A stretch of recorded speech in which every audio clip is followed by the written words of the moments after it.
Here's another 400k VC pack opening. This time on some throwback packs. This was last Thursday, by the way. I have some more pack openings coming soon. But it's time to discuss this surprise in the Eastern Conference, the Atlanta Hawks. Where did they come from? I know nobody expected them to be leading the Eastern Conference about halfway through the season, and they're winning right now against the Boston Celtics as I'm recording this commentary. But are they legit contenders? Now, when they started on this hot streak, I had to start watching their games because I wanted to see what was going on. They weren't just beating up on the Eastern Conference, they were beating contending teams out west. So I had to get a look at it for myself with my own eyes. And they got a great system going. They basically built on what they started last season. In the playoffs, if you remember, they took the Indiana Pacers to 7 games. And they didn't have Horford. He was out with injury.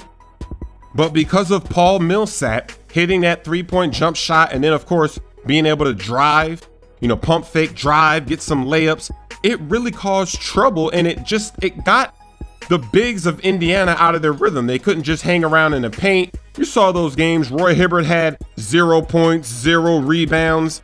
It's really tough. So this season, building on that, Horford comes back. He's not injured anymore. So now they have this dynamic duo in the paint, and it's really tough to deal with this.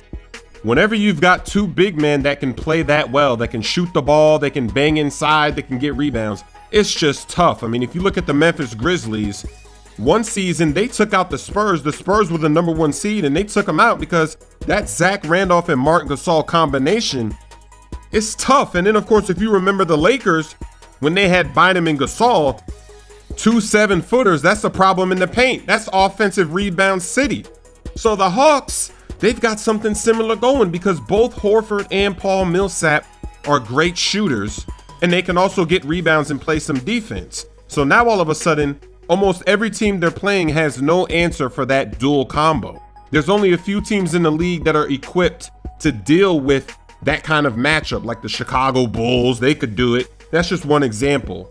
So pretty much every game, or almost every game that they play, they have this advantage down low. Now, that's not the only reason why they've been winning. Another reason is because of Jeff Teague. He's evolved his game. He's really developing. He's kind of like Kyle Lowry. A few seasons ago, Kyle Lowry was just a guy you'd bring in off the bench, and now he's getting MVP considerations because of how well the Raptors are playing and how well he's developed in his clutch play. And Jeff Teague, he's taking it to that next level. He's going to be like Kyle Lowry probably. So with his development, then of course they always had a good team. They got Kyle Korver.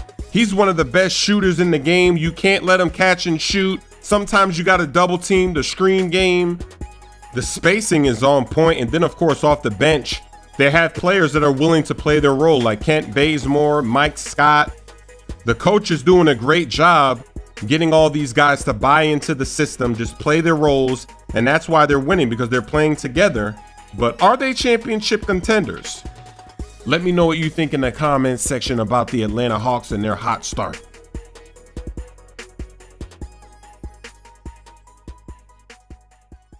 And with that shot, the 2-for-1 opportunity if I can time this correctly.